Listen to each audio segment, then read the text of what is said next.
सौरमंडल में अस्तित्व की जंग, सभी ग्रहों और उनके चंद्रमाओं पर मानव कितने समय तक जीवित रह सकता है। नमस्ते दोस्तों, तो आज हम एक ऐसे सवाल का जवाब ढूंढने वाले हैं जो शायद बचपन से ही आपके मन में कौतूहल जगाता होगा। क्या हम धरती के अलावा कहीं और बच सकते हैं?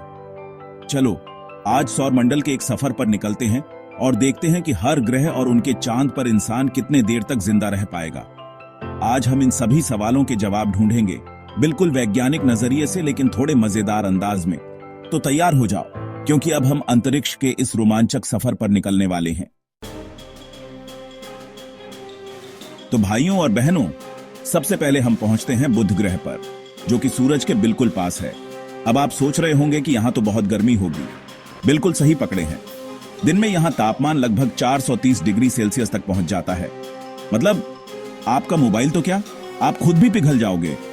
लेकिन मजे की बात यह है कि यहां रात भी होती है और रात में तापमान -180 डिग्री सेल्सियस तक गिर जाता है। यानी दिन में तंदूर और रात में डीप फ्रीजर। अब आप ही बताओ, ऐसी जगह पर कौन रहना चाहेगा? हाँ, एक बात और, बुध ग्रह पर वायुमंडल नहीं है, यानी न सांस लेने के लिए हवा, न ही सूरज की तीखी किरणों से बचने के लिए कोई परत। मतलब आप यहां आए तो 2 सेकंड में टोस्ट बन जाओगे। अब अगर आप सोच रहे हैं कि स्पेस सूट पहनकर घूमने चलते हैं, तो रुको। स्पेस सूट भी आपको ज्यादा देर तक जिंदा नहीं रख पाएगा, क्योंकि यहां सूरज की गर्मी इतनी तेज है कि स्पेस सूट भी पिघलने लगेगा। तो चलिए अब बुध ग्रह को अलविदा कहते हैं और आगे बढ़ते हैं अपने अगले पड़ाव की ओर। तो दोस्तों, अब हम आ गए हैं शुक्र ग्रह पर, जिसे पृथ्वी का बुरा भाई भी कहा जाता है, क्योंकि देखने में तो ये पृथ्वी जितना ही खूबसूरत है, लेकिन यहाँ का माहौल बिल्कुल ही जानलेवा है। सबसे पहले तो यहाँ की गर्मी। भाई साहब, बुध ग्रह को भी पीछे छोड़ दे ऐसा तापमान, लगभग 464 डिग्री सेल्सियस। मतलब यहाँ तो लोहा भी पिघल जाए। और जैसे ये कम था, यहाँ का वायुमंडल कार्बन डाइऑक्साइड से भरा हुआ है। यानी सांस लेने की कोशिश की तो सीधा गेम ओवर। लेकिन रुकिए, अभी तो और भी बहुत कुछ बाकी है। यहाँ बारिश होती है तेजाब की। जी हाँ, आपने सही सुना, सल्फ्यूरिक एसिड की बारिश। मतलब अगर आप यहाँ बिना किसी सुरक्षा के उतर गए तो पलक झपकते ही घुल जाओगे। अब आप ही बताओ, ऐसी जगह पर कौन रहना चाहेगा? स्पेस सूट पहनकर भी यहाँ ज्यादा देर टिकना मुश्किल है, क्योंकि यहाँ का दबाव भी पृथ्वी से 90 गुना ज्यादा है। मतलब आप खुद को समुद्र में 3000 फीट नीचे महसूस करोगे।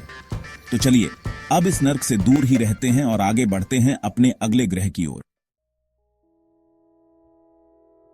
तो भाइयों, अब हम आ गए हैं अपने प्यारे ग्रह पृथ्वी पर, जहां हरियाली है, पानी है, हवा है और सबसे जरूरी चीज जिंदगी है। लेकिन दोस्तों, यहां भी कुछ जगहें ऐसी हैं जहां इंसान का टिकना मुश्किल है, जैसे कि सहारा रेगिस्तान, जहां पानी की एक बूंद के लिए तरसना पड़ता है, या फिर अंटार्कटिका, जहां ठंड इतनी है कि हड्डियां जम जाएं। लेकिन फिर भी पृथ्वी ही एकमात्र ऐसा ग्रह है जहां जीवन मुमकिन है। यहां हमें सब कुछ मुफ्त में मिलता है, हवा, पानी, भोजन। लेकिन अफसोस की बात है कि हम इसकी कदर नहीं करते। तो आइए हम सब मिलकर प्रण करें कि हम अपनी पृथ्वी का ध्यान रखेंगे, क्योंकि यह हमारा घर है और हमें इसकी रक्षा करनी है। चलिए दोस्तों, अब हम पहुंचते हैं उस ग्रह पर जिसे लेकर सबसे ज्यादा चर्चा होती है, मंगल ग्रह, लाल ग्रह, जहां इंसान को बसाने के सपने देखे जा रहे हैं। लेकिन क्या वाकई मंगल पर जिंदगी मुमकिन है? चलिए देखते हैं। सबसे पहले तो यहाँ का वायुमंडल बहुत पतला है, जिसमें ज्यादातर कार्बन डाइऑक्साइड है। मतलब बिना ऑक्सीजन मास्क के यहाँ आप 2 मिनट भी नहीं टिक पाओगे। दूसरी समस्या है यहाँ का तापमान। औसतन तापमान -63 डिग्री सेल्सियस रहता है। मतलब यहाँ तो ठंड से ही ठुठुर जाओगे। और हाँ, पानी की भी यहाँ भारी किल्लत है। हालांकि कुछ जगहों पर बर्फ मिलने की संभावना है, लेकिन उसे निकालना इतना आसान नहीं होगा। लेकिन दोस्तों, निराश होने की जरूरत नहीं है। वैज्ञानिक लगातार मंगल ग्रह पर रिसर्च कर रहे हैं और उन्हें उम्मीद है कि भविष्य में यहाँ इंसानों के रहने लायक बस्तियां बनाई जा सकेंगी। तो चलिए उम्मीद करते हैं कि जल्द ही वो दिन आएगा जब हम मंगल ग्रह पर घूमने जा सकेंगे। तो दोस्तों, अब हम पहुंचे हैं सौरमंडल के सबसे बड़े ग्रह बृहस्पति पर। यह एक गैस का गोला है जिसका कोई ठोस सतह नहीं है। मतलब यहां तो उतरने का सवाल ही पैदा नहीं होता। लेकिन मान लीजिए आप किसी तरह इस ग्रह पर उतर भी गए तो आपका स्वागत करेंगे यहां के भयानक तूफान। जी हां, यहाँ तूफान इतने तेज होते हैं कि पृथ्वी जितने बड़े ग्रह को भी लील सकते हैं। और तो और यहाँ बारिश होती है हीरों की। जी हाँ, आपने सही सुना। लेकिन इसका मतलब ये नहीं कि आप यहाँ हीरों की खान खोदने आ जाएं, क्योंकि यहाँ का दबाव इतना ज्यादा है कि आप पलक झपकते ही चूर चूर हो जाओगे। तो कुल मिलाकर बृहस्पति ग्रह पर जीवन की कल्पना करना भी बेकार है। हाँ, इसके कुछ चंद्रमा हैं जहां जीवन की कुछ संभावनाएं हो सकती हैं, लेकिन वो भी बहुत कठिन है। तो चलिए अब इस गैस दानव से दूर ही रहते हैं और आगे बढ़ते हैं अपने अगले पड़ाव की ओर। नमस्ते दोस्तों, अब हम आ गए हैं सौर मंडल के सबसे खूबसूरत ग्रह शनि पर। इसके इर्द गिर्द बने छल्ले इसे सबसे अलग बनाते हैं। लेकिन क्या आप जानते हैं कि ये छल्ले किससे बने हैं? ये छल्ले बर्फ और चट्टानों के टुकड़ों से बने हैं जो शनि के गुरुत्वाकर्षण बल के कारण इसके चारों ओर घूम रहे हैं। लेकिन दोस्तों, यहाँ एक बात ध्यान रखने वाली है कि ये छल्ले ठोस नहीं हैं, यानी आप इन पर चलने की कोशिश करेंगे तो सीधे शनि के वायुमंडल में समा जाएंगे। और हाँ, शनि ग्रह भी एक गैस दानव है जिसका कोई ठोस सतह नहीं है। यहाँ का वायुमंडल भी बहुत घना है और यहाँ तेज हवाएं चलती रहती हैं। तापमान की बात करें तो यहाँ औसतन तापमान -178 डिग्री सेल्सियस रहता है। लेकिन शनि ग्रह का एक चंद्रमा है टाइटन, जिसे लेकर वैज्ञानिक काफी उत्साहित हैं, क्योंकि टाइटन पर मीथेन की झीलें और नदियां मौजूद हैं, जो कि जीवन की एक संभावना को दर्शाता है। तो चलिए उम्मीद करते हैं कि भविष्य में हम टाइटन के बारे में और ज्यादा जानकारी हासिल कर पाएंगे। तो दोस्तों, अब हम आ गए हैं सौर मंडल के सबसे ठंडे ग्रहों में से एक अरुण ग्रह पर। यह एक बर्फ का दानव है जहां तापमान -224 डिग्री सेल्सियस तक गिर जाता है। अब आप सोच रहे होंगे कि यहां तो सब कुछ जम गया होगा। तो आप बिल्कुल सही हैं। यहां की सतह बर्फ से ढकी हुई है और यहां मीथेन और अमोनिया की बर्फ भी मिलती है।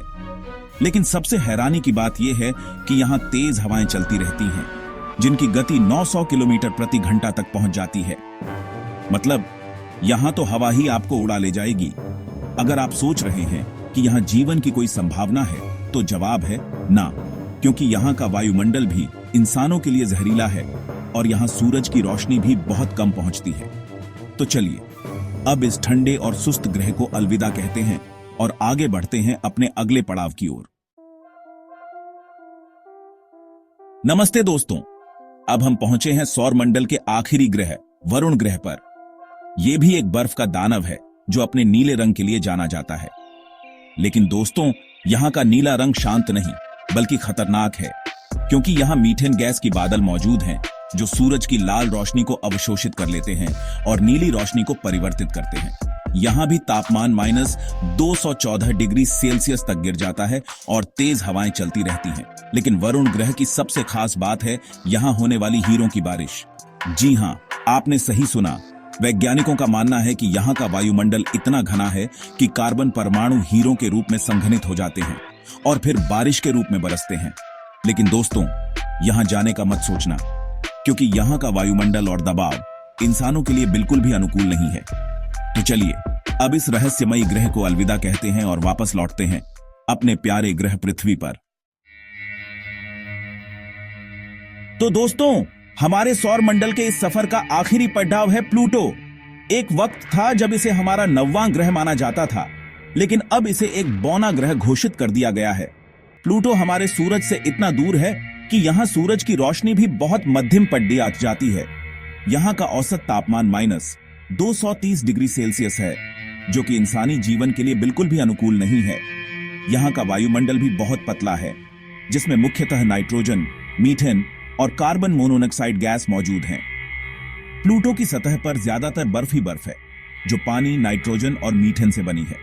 हालांकि कुछ वैज्ञानिकों का मानना है कि प्लूटो की सतह के नीचे एक तरल महासागर मौजूद हो सकता है, जिसमें जीवन की संभावना हो सकती है। लेकिन यह सिर्फ एक अनुमान है। इसकी पुष्टि के लिए हमें अभी और रिसर्च करने की जरूरत है। तो दोस्तों, यह था हमारा सौर मंडल का एक छोटा सा सफर। उम्मीद है कि आपको यह जानकारी पसंद आई होगी। तो दोस्तों, ये थी हमारे सौर मंडल के ग्रहों और उनके चंद्रमाओं की एक झलक। जैसा कि आपने देखा, धरती के अलावा अभी तक हमें ऐसा कोई दूसरा ग्रह नहीं मिला है जहां इंसान बिना किसी सुरक्षा के रह सके।